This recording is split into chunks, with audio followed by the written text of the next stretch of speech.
Kali ini kelompok kami akan membahas mengenai keseimbangan pasar CML dan SML.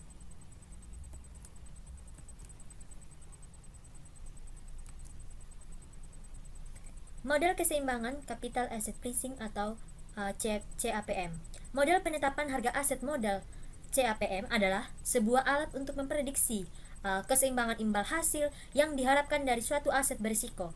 Model CAPM ini diperkenalkan oleh Traynor, Serp, dan Littner. Model CAPM ini merupakan pengembangan teori portofolio yang dikemukakan oleh Markowitz dengan memperkenalkan istilah baru, yaitu risiko sistematik atau systematic risk dan risiko spesifik atau risiko tidak sistematik atau specific risk atau unsystematic risk. Kemudian pada tahun 1990, William Serp ini memperoleh Nobel Ekonomi atas teori pembentukan harga aset keuangan yang kemudian disebut sebagai Capital Asset Pricing Model atau CAPM. Capital Asset Pricing Model ini menyatakan bahwa dalam keadaan equilibrium, portofolio pasar itu adalah tangensial dari rata-rata varian portofolio, sehingga strategi yang efisien adalah passive strategi. Capital Asset Pricing Model ini berimplikasi bahwa premium risiko dari sembarang aset individu atau portofolio itu adalah hasil kali dari risiko premium pada portofolio pasar dan konvensi data. Kemudian ada asumsi-asumsi modal dalam CPM. Yang pertama itu ada investor ini akan mendiversifikasikan portofolio dan memilih portofolio yang optimal sesuai dengan garis portofolio efisien. Kemudian semua investor tuh mempunyai distribusi probabilitas tingkat return untuk masa depan yang identik. Kemudian ada semua investor itu memiliki periode waktu yang sama. Yang keempat itu ada investor itu dapat meminjam atau meminjamkan uang pada tingkat return yang bebas risiko. Tidak ada biaya transaksi, pajak pendapatan, dan inflasi. Kemudian terdapat banyak sekali investor sehingga tidak ada investor tunggal yang dapat mempengaruhi harga sekuritas. Semua investor itu adalah price taker. Kemudian ada pasar dalam keadaan seimbang atau yang disebut sebagai equilibrium. Di sini ada CAPM ini dibangun di atas fondasi teori portofolio Markowitz. Di sini berdasarkan teori portofolio Markowitz, portofolio yang efisien adalah portofolio yang berada di sepanjang kurva efisien atau frontier. Pada kondisi pasar yang seimbang, semua investor akan memilih portofolio pasar atau yang disebut portofolio optimal yang berada di sepanjang kurva efficient frontier. Kemudian ada CAPM, merupakan model yang secara parsimoni atau sederhana bisa mengembangkan atau memprediksi realita di pasar yang bersifat kompleks, meskipun bukan kepada realitas asumsi yang digunakan.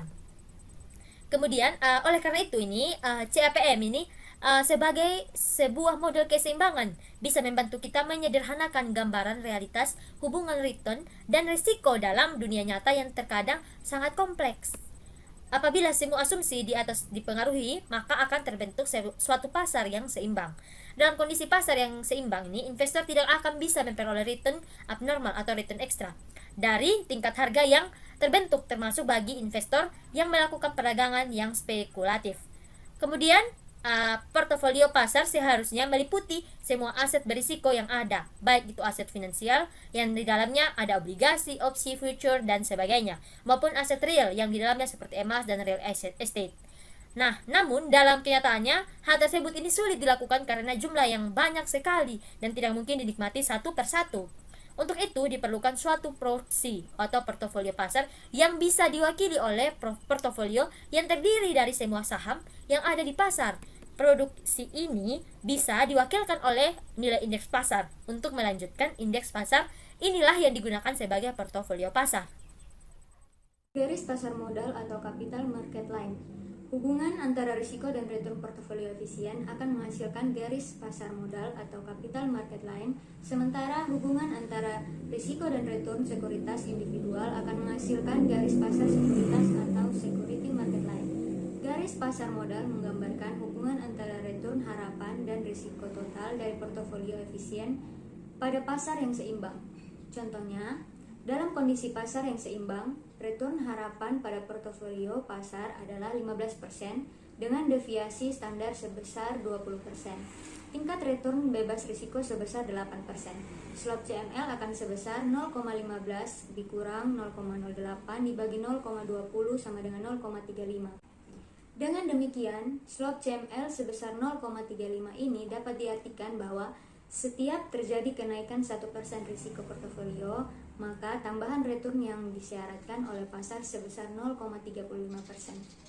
Beberapa hal penting yang dapat disimpulkan dari penjelasan mengenai garis pasar modal atau CML adalah sebagai berikut. Garis pasar modal terdiri dari portofolio efisien yang merupakan kombinasi dari aset yang berisiko dan aset yang bebas risiko. Portofolio merupakan portofolio yang terdiri dari aset yang berisiko atau disebut dengan portofolio pasar. Sedangkan titik RF merupakan pilihan aset yang bebas risiko. Kombinasi atau titik-titik portofolio di sepanjang garis RFM ini selanjutnya merupakan portofolio yang efisien bagi investor. Slope CML akan cenderung positif karena adanya asumsi bahwa investor bersifat risk averse. Artinya, investor hanya akan mau berinvestasi pada aset yang berisiko jika mendapatkan kompensasi berupa return harapan yang lebih tinggi. Dengan demikian, semakin besar risiko suatu investasi, semakin besar pula return harapan. Berdasarkan data historis, adanya risiko akibat perbedaan return aktual dan return harapan akan bisa menyebabkan slope CML yang negatif. Slope negatif ini terjadi bila tingkat return aktual portofolio pasar lebih kecil dari tingkat keuntungan bebas risiko. Garis pasar modal dapat digunakan untuk menentukan tingkat return harapan untuk setiap risiko portofolio yang berbeda. Garis pasar sekuritas menghubungkan tingkat return harapan dari suatu sekuritas dengan risiko sistematis atau beta. SML digunakan untuk menilai sekuritas secara individual pada kondisi pasar yang seimbang, yaitu menilai tingkat return yang diharapkan dari suatu sekuritas individual pada suatu tingkat risiko sistematis tertentu atau beta. Yang kedua, untuk menghitung risiko portofolio yang terdiri dari berbagai jenis aset, kita bisa menggunakan deviasi standar suatu portofolio. Rumus tersebut dapat digunakan untuk menghitung deviasi standar portofolio pasar. Beta merupakan ukuran risiko sistematis suatu sekuritas yang tidak dapat dihilangkan dengan melakukan diversifikasi. Beta menunjukkan sensitivitas return sekuritas terhadap perubahan pasar. Sebagai ukuran sensitivitas return saham, beta juga dapat digunakan untuk membandingkan risiko sistematis antara satu saham dengan saham yang lain. Dalam model keseimbangan CAPM, nilai beta sangat mempengaruhi tingkat return harapan pada suatu sekuritas. Semakin tinggi nilai beta dan return saham, maka semakin tinggi tingkat return yang diisyaratkan oleh investor. Berdasarkan hubungan tingkat return dan beta, maka dapat disimpulkan bahwa return harapan dari sekuritas ini terdiri dari dua komponen utama, penyusunan tingkat return yang diisyaratkan investor, yaitu tingkat return bebas risiko dan premi risiko. Tingkat return yang diisyaratkan adalah jumlah minimum return yang diisyaratkan investor untuk berinvestasi pada suatu sekuritas tertentu. Kemudian, dari uraian di atas dapat disimpulkan bahwa kondisi pasar yang seimbang, harga sekuritas-sekuritas itu seharusnya berada pada SML, karena titik-titik pada SML ini menunjukkan tingkat return harapan pada suatu tingkat risiko sistematis tertentu. Tetapi terkadang bisa terjadi suatu sekuritas tidak berada pada SML karena sekuritas tersebut undervalued atau overvalued. Dengan mengetahui besarnya beta suatu sekuritas, maka kita dapat menghitung tingkat return harapan pada sekuritas tersebut. Jika tingkat return harapan tidak berada pada SML, maka sekuritas tersebut undervalued atau overvalued. Sekuritas pada posisi undervalued artinya tingkat return harapan lebih besar dari tingkat return yang diisyaratkan investor. Sedangkan overvalued adalah tingkat return harapan lebih kecil dari tingkat return yang diisyaratkan oleh investor. Estimasi garis pasar sekuritas. Untuk membentuk persamaan SML, investor perlu mengestimasi 3 variabel, yaitu tingkat return bebas risiko, tingkat return harapan oleh pasar, dan besarnya beta masing-masing sekuritas. Umumnya, estimasi return bebas risiko menggunakan data return obligasi yang dikeluarkan oleh pemerintah. Kemudian beta sekuritas sebagai komponen ketiga merupakan variabel yang penting dalam proses estimasi CAPM. Dalam teori CAPM, beta merupakan satu-satunya faktor resiko yang relevan untuk mengukur resiko sekuritas. Estimasi terhadap beta perlu dilakukan untuk setiap sekuritas, sedangkan untuk estimasi variabel return bebas risiko dan return pasar hanya perlu dilakukan sekali saja dan bisa dipakai untuk mengestimasi SML setiap sekuritas. Untuk mengestimasi besarnya koefisien beta bisa digunakan market model. Pada market model tidak digunakan asumsi bahwa error term untuk setiap sekuritas tidak berkorelasi satu dengan lainnya. Persamaan market model bisa ditulis juga seperti persamaan single index. Model seperti berikut. RI sama dengan XI tambah BI RN tambah EI. Dalam hal ini, RI sama dengan return sekuritas, XI sama dengan return indeks pasar, BI sama dengan intercept, RM sama dengan slope, EI sama dengan random residual error. Persamaan market model di atas bisa digunakan untuk mengestimasi return sekuritas. Persamaan market model bisa diestimasi dengan melakukan regresi antara return sekuritas yang akan dinilai dengan return indeks pasar. Persamaan regresi market model tersebut selanjutnya juga bisa dipakai untuk membentuk garis karakteristik. Biasa disebut karakteristik line, yaitu garis yang menghubungkan total return sekuritas dengan return pasar dengan cara meletakkan floating titik-titik return total suatu saham dalam suatu periode tertentu terhadap return total indeks pasar. Garis karakteristik juga bisa dibentuk dengan menggunakan excess return, dengan mengurangkan masing-masing return total sekuritas maupun return pasar dengan return bebas risiko. Dengan demikian, persamaan regresi di atas dapat dimodifikasi menjadi RI kurang RF sama dengan XI tambah BI atau RM kurang RF tambah EI. Dalam bentuk excess return, nilai X akan menunjukkan besarnya excess return sekuritas pada saat excess return pasar 0, sedangkan B atau slope dari garis karakteristik akan menunjukkan sensitivitas excess return sekuritas terhadap portofolio pasar. Beta dapat dihitung dengan menggunakan return harian, mingguan, bulanan, semesteran, atau tahunan. Ini tidak menjadi masalah dengan manakah yang dipilih, tetapi estimasi beta yang dihasilkan akan menjadi berbeda. Faktor-faktor yang mempengaruhi keakuratan estimasi beta. Estimasi beta tersebut menggunakan data historis. Hal ini secara implisi baru berarti bahwa kita yang menganggap apa yang terjadi pada beta masa lalu akan sama dengan apa yang terjadi pada beta. Terbaik di sini saya lanjut. Peta portofolio. Peta sebuah portofolio dapat dihitung seperti menghitung return. Harapan portofolio. Pengujian terhadap CAPM, Capital Asset Pricing Model, adalah suatu model yang dikembangkan untuk menjelaskan suatu keadaan keseimbangan hubungan antara risiko setiap aset apabila pasar modal berada dalam seimbang. Perhatian mengenai model keseimbangan ini secara menerus dikembangkan. Beberapa di antaranya adalah William Shaffer pada tahun 1964 dan Jack Traynor 1961 yang mengembangkan formulasi mean pricing. Formulasi ini kemudian dikembangkan lebih lanjut, diklarifikasi oleh John Littner pada tahun 1965 dan sebagai tambahan, Traynor dan Johnson telah mengembangkan evaluasi portofolio yang mendasarkan pada asset pricing model ini.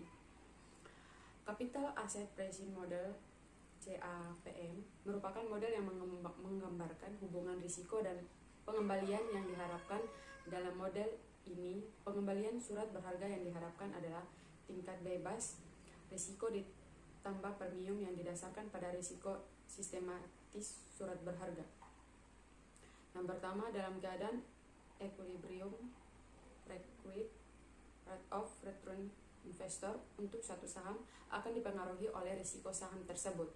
Dalam hal ini, risiko yang diperhitungkan hanyalah risiko sistematis atau risiko pasar, sedangkan risiko yang tidak sistematis dianggap tidak relevan karena risiko ini dapat dihilangkan melalui diverifikasi.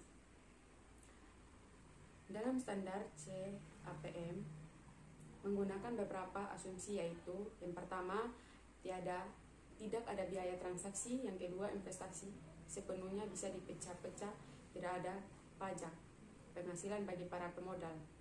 Yang ketiga, para pemodal tidak bisa mempengaruhi harga saham dan tindakan membeli atau menjual saham. Yang berikut, para pemodal akan bertindak semata-mata atas pertimbangan expect, fold, dan deviasi standar tingkat keuntungan portofolio. Yang berikut terhadap reckless, leading, dan borrowing rate sehingga pemodal bisa menyimpan dan meminjam dengan tingkat bunga sama. Yang berikut, pemodal mempunyai pengharapan yang homogen. Yang berikut, semua aktiva bisa diperjualbelikan. CAPM merupakan model yang bisa menggambarkan atau memprediksi realitas di pasar yang bersifat kompleks meskipun bukan kepada realitas asumsi-asumsi yang digunakan. Oleh karena itu, CAPM sebagai sebuah model keseimbangan bisa membantu kita menyederhanakan gambaran realitas hubungan risk dan return secara teoritis. Memang dimungkinkan menghilangkan risiko atau yang diukur dengan peta apabila korelasi antara aktiva tersebut adalah negatif sempurna. Meskipun demikian, di dalam keadaan yang sebenarnya korelasi yang sempurna, baik positif maupun negatif, tidak pernah dijumpai. Untuk pembentukan keseimbangan umum memungkinkan kita untuk menentukan pengukur risiko yang relevan dan bagaimana hubungan antara risiko untuk setiap aset apabila pasar modal berada dalam keadaan seimbang. Model keseimbangan tersebut yaitu capital asset pricing model dipergunakan untuk mengukur risiko dan return saham individual. Persamaan risiko dan perolehan equity return, risk and return adalah yang pertama, RS sama dengan RF tambah RP 12 diminta RS sama dengan expected return on a given risk securities. RF risk spread rate, RP risk premium. Bila nilai beta sama dengan 1 artinya adalah hubungan yang sempurna dengan kinerja seluruh pasar seperti yang diukur indeks pasar, market index. Contohnya nilai yang diukur oleh Dow Jones Industrial dan Standard & Poor's 500 Stock Index.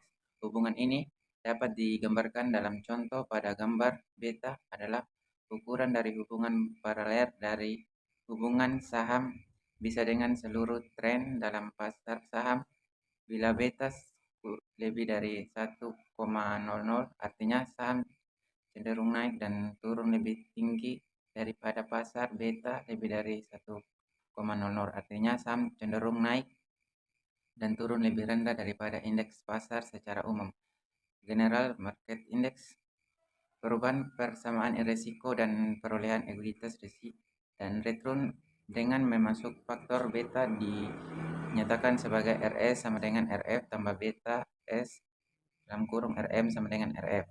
Diminta RS expert return on a given risk securities, RF risk kurang RF rate, RM sama dengan expert return on the stock market as a whole. Beta sama S stock S beta yang dihitung bersama waktu tertentu. CAPM bertahan bahwa harga saham tidak akan dipengaruhi oleh unsystematic risk dan saham yang menawarkan risiko yang relatif lebih tinggi sama dengan Gigner beta S dalam kurung akan dihargai relatif lebih daripada saham yang menawarkan risiko lebih rendah. Lower beta riset empiris mendukung argumen mengenai beta sebagai prediktor yang baik untuk memprediksi nilai saham di masa yang akan mendatang. Futures stock price CAPM dikritik sebagai penyebab masalah kompetisi di Amerika Serikat.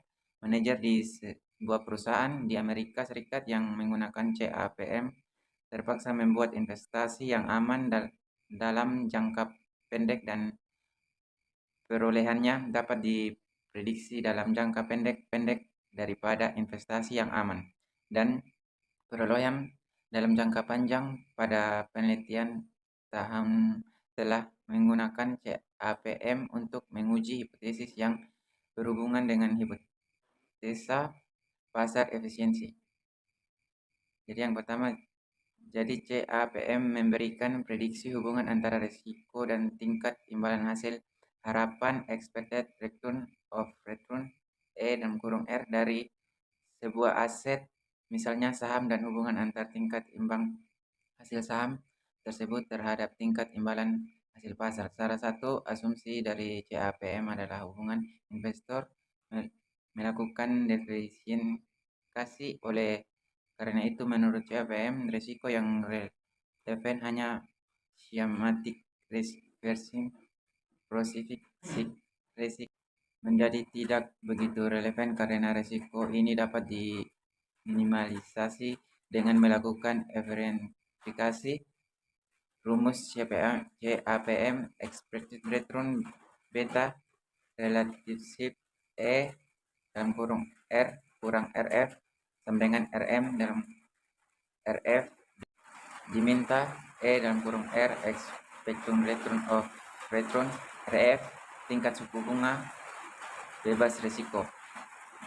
Beta risiko sistematis aset suatu investasi RM expected return of return dari market portofolio pasar.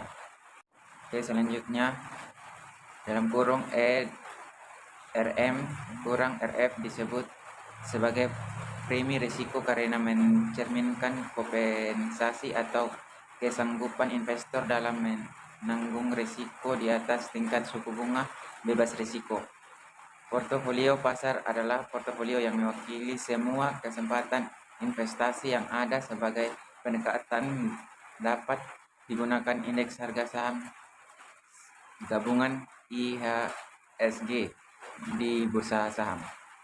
Beta diartikan sebagai suatu ukuran kepekaan sebuah portofolio investasi terhadap risiko pasar, atau dengan kata lain, besarnya kontribusi risiko portofolio investasi terhadap risiko pada portofolio pasar secara keseluruhan. Rumus beta di mana COV (RI, RM) covariance antara return portofolio NAB dengan return market IHSG